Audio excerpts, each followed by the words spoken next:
Hello friends, welcome to my channel. ये मालती जोशी जी की एक कहानी है आरंभ। तो आइए शुरू करते हैं कहानी आरंभ। घर में पांव देते ही वह बरस पड़ी। मुझे पहले क्यों नहीं बताया कि यह रंजना ही आपके बॉस की पत्नी है। मैं उस घर में भूल कर भी पांव नहीं देती। सुरेश भौचक्का सा उसे देखता रह गया। विभा के इस अकारण रोष से वह विस्मित था। यूं तो वह सारी शाम चुप चुप बनी रही थी, पर इसे सुरेश ने नववधू का सहज संकोच मान लिया था। नए लोगों के बीच उसका एकदम न खुल पाना उसे अस्वाभाविक नहीं लगा था। सच तो यह था कि वह खुद खुशी की तरंगों में झूल रहा था, इसीलिए ऐसा वैसा कुछ सोचने की स्थिति में भी नहीं था। सुबह जब श्रीमाली ने उसे केबिन में बुलाकर शाम के खाने का निमंत्रण दिया था, वह विस्मय और आनंद में डूब गया था। सहयोगियों ने उसे खुले दिल से बधाई दी थी। इस खुशी में उसने सबको दोपहर की चाय भी पिलाई थी। उसने जब अपनी शादी का छोटा सा रिसेप्शन दिया था, तब बॉस सपरिवार बाहर गए हुए थे। तब से वह निरंतर सोच ही रहा था कि उन्हें खाने पर बुलाया जाए या चाय पर। उसकी योजना तो धरी रह गई, उल्टे उन्होंने ही उसे सपरिवार खाने पर बुला लिया। निमंत्रण की पहल न कर पाने के कारण वह संकोच से भर उठा था, पर प्रसन्नता का पलड़ा शायद उससे भारी था। एक तरह से हवा के घोड़े पर सवार होकर ही वह घर पहुंचा था। बड़ी उमंग के साथ उसने विभा को यह समाचार दिया था। दोनों खूब सज संवर कर ही बॉस के घर पहुंचे थे। वहां एक और सुखद आश्चर्य की उनकी प्रतीक्षा कर रहा था। मिसेज श्रीमाली उसे देखते ही किलक उठी थी। उन्होंने आगे बढ़कर विभा को गले लगा लिया था। पता चला दोनों बीए तक साथ पढ़ी हैं। इस जानकारी के बाद सुरेश को सारा आयोजन और भी भव्य दिव्य लग उठा था। मेज पर करीने से परोसे गए व्यंजनों का स्वाद दुगुना हो गया था। मिसेज श्रीमाली पूरे समय विभा की तारीफ करती रही। उनके आग्रह पर विभा को गाना भी सुनाना पड़ा। पुरानी सखी से इस तरह अचानक भेंट हो जाने पर मिसेज श्रीमाली तो बड़ी प्रसन्न दिखाई दी, पर उस प्रसन्नता का संतोष भी विभा के चेहरे पर नहीं झलका। और तो और सामान्य शिष्टाचार भी उससे निभाते नहीं बना। उसे भारी भरकम उपहार के लिए, भोजन के लिए ठीक से धन्यवाद भी वह नहीं दे पाई। कम से कम चलते समय उन लोगों को एक औपचारिक निमंत्रण तो दे सकती थी। वह भी उससे नहीं हुआ। सुरेश तो खींच उठा था। कैसी लड़की है, कहने को एमए बीएड है, पर जरा भी एटिकेट्स नहीं है। घर आकर शायद वह कुछ कहता भी, पर उसे समय ही न मिला।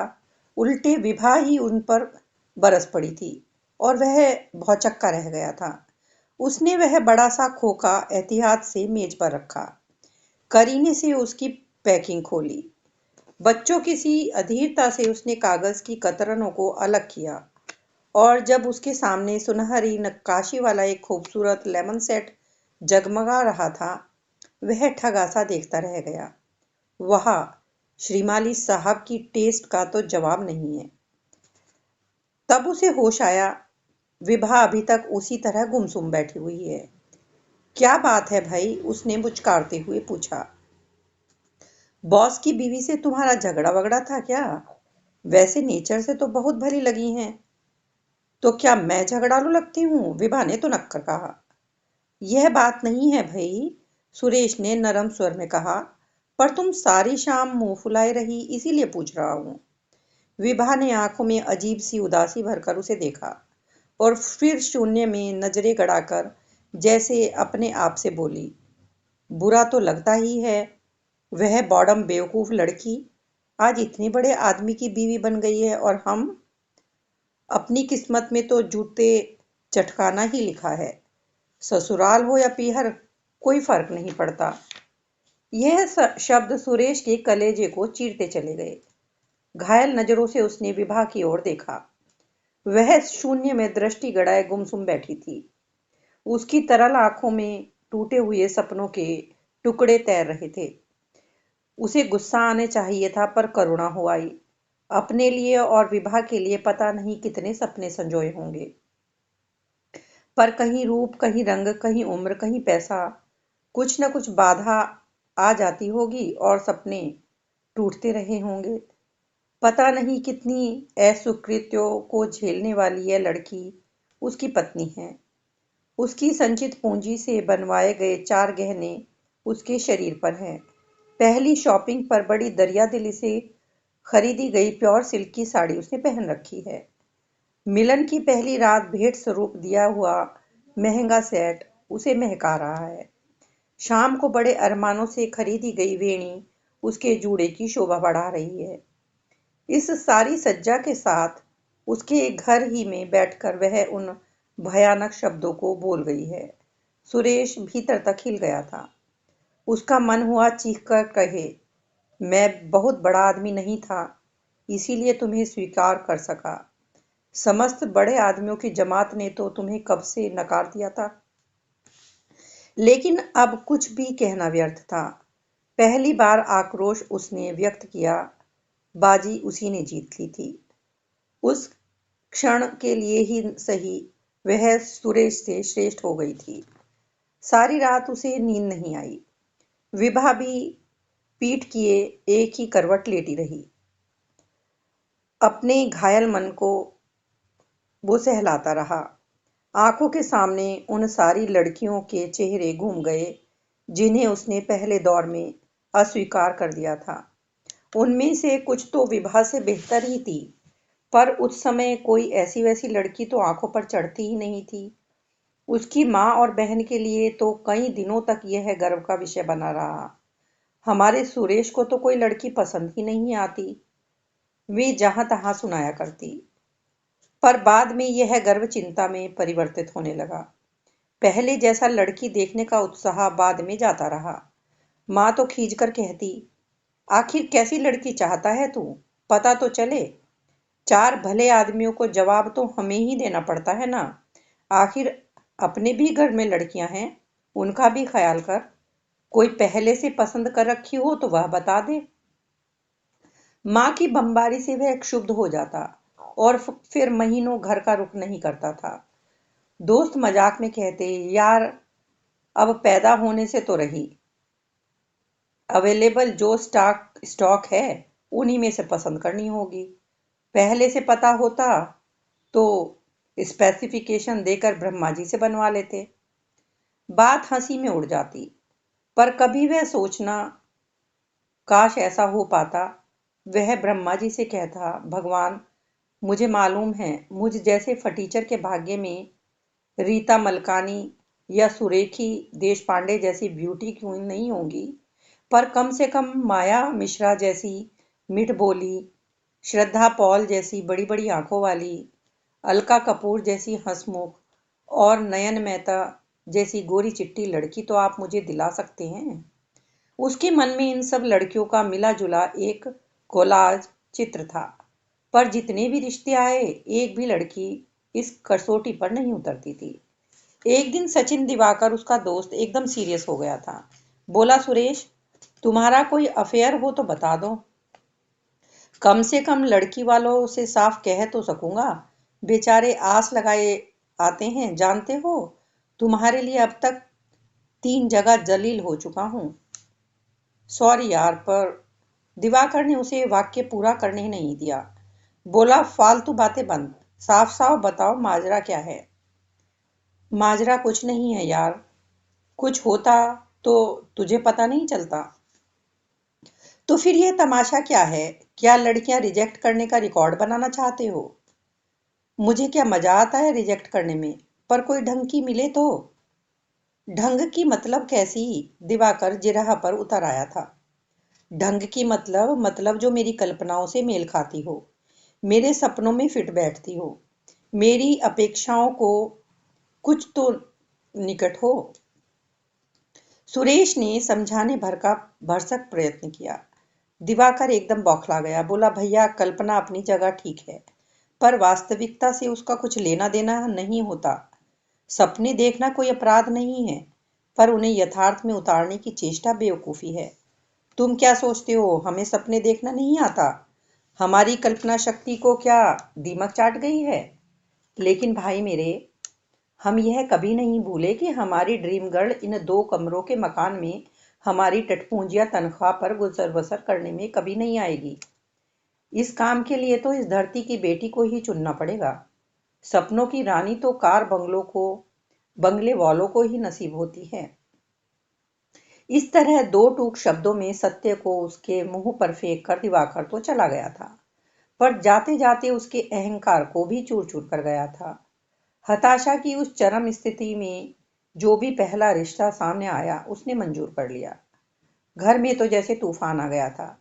कैसी अच्छी अच्छी लड़कियां नकार दी थी, और अब लोग देखेंगे तो क्या कहेंगे? क्या इसी के इंतजार में इतने साल कुंवारे बैठे थे? तब दिवाकर ने ही उसका मनोबल बढ़ाया था। ऐसी बुरी भी नहीं है भाई, वो तो आजकल लड़कियां नौकरी करते करते मुरझा जाती हैं, शादी की चिंता में सूख जाती हैं बस। बढ़ती उम्र का एहसास उनकी रौनक छीन लेता है। एक बार शादी हो लेने दो, फिर देखना। उसने झूठ नहीं कहा था। जो लड़की वह देखने गया था और जो उसके यहाँ दुल्हन बनकर आई थी, उन दोनों में ही काफी अंतर था। फिर शादी के बाद तो महीने भर में उसकी रंगत ही बदल गई। चेहरे पर निखार आ गया। उसका सारा व्यक्तित्व ही जैसे खिल उठा। आदतन वह उसे अच्छी लगने लगी थी। उसका बनाया खाना वह रुचि के साथ खाने लगा था। उसके साथ गृहस्थी की छोटी मोटी खरीदारी करने में उसे आनंद आने लगा था। दफ्तर से लौटते हुए वह रोज उसके लिए वीणी लाता था।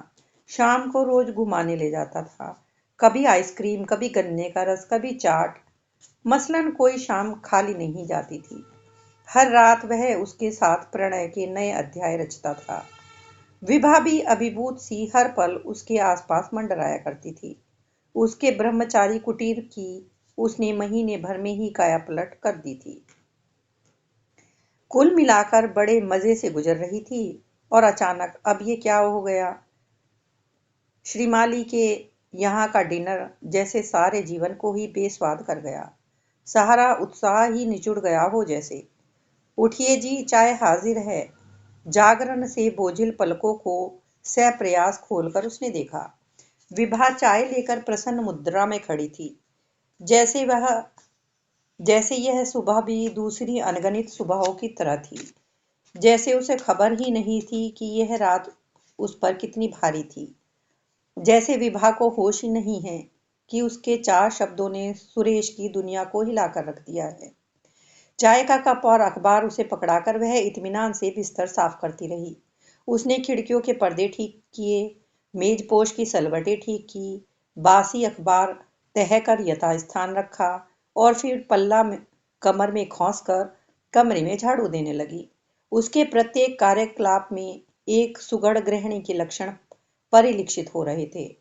रोज सुरेश विभा की इन्हीं भंगिमाओं को विमुग्ध भाव से देखता था, पर आज उसे उनमें अद्वितीय जैसा कुछ भी नहीं लगा। वह निर्विकार भाव से पेपर पढ़ता रहा। अगले 4-5 दिन वह इसी तरह उदास बना रहा, किसी रूठे हुए बच्चे की तरह अपने आप में खोया रहा।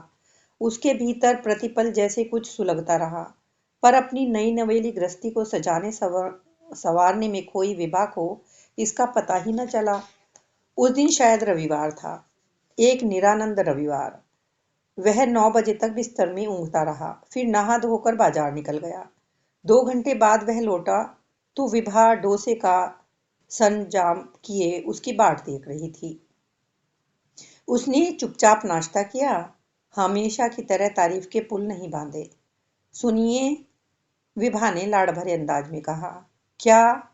वो सामने वाले मुखर्जी साहब है ना, उनका ट्रांसफर हो गया है, तो वो कई चीजें बेच रहे हैं। पति की बेरुखी से बेखबर विभा कहती रही। ड्रेसिंग टेबल भी बेच रहे हैं, सिर्फ 200 में दे रहे हैं। मैं बात करूं? क्लर्कों के घर में ड्रेसिंग टेबल शोभा नहीं देती, उसने तल्ख स्वर में कहा। ड्रेसिंग टेबल कोई मारुति कार तो नहीं है जो आप ऐसी बातें कर रहे हैं। आजकल तो इतनी कॉमन हो गई है। मैंने एक बार कह दिया ना, मैं वही चीजें लाता हूँ जो मेरी झोपड़ी में शोभा देती हैं। बीवी का चुनाव भी मैंने इसी दृष्टिकोण से किया है। सुरेश ने बात खत्म की और एकदम हल्का हो आया। 4-5 दिन से मन पर एक बोझ था, एक फांस सी चुभ रही थी। अब कुछ शांत हो गया, जैसे बदली के बाद आसमान साफ हो जाता है। वह पुनः अपने खिले हुए मूड में लौट आया। बोला, लम्हे देखनी थी तुम्हें, अल्पना में लगी हैं। 3 के शो में चलेंगे?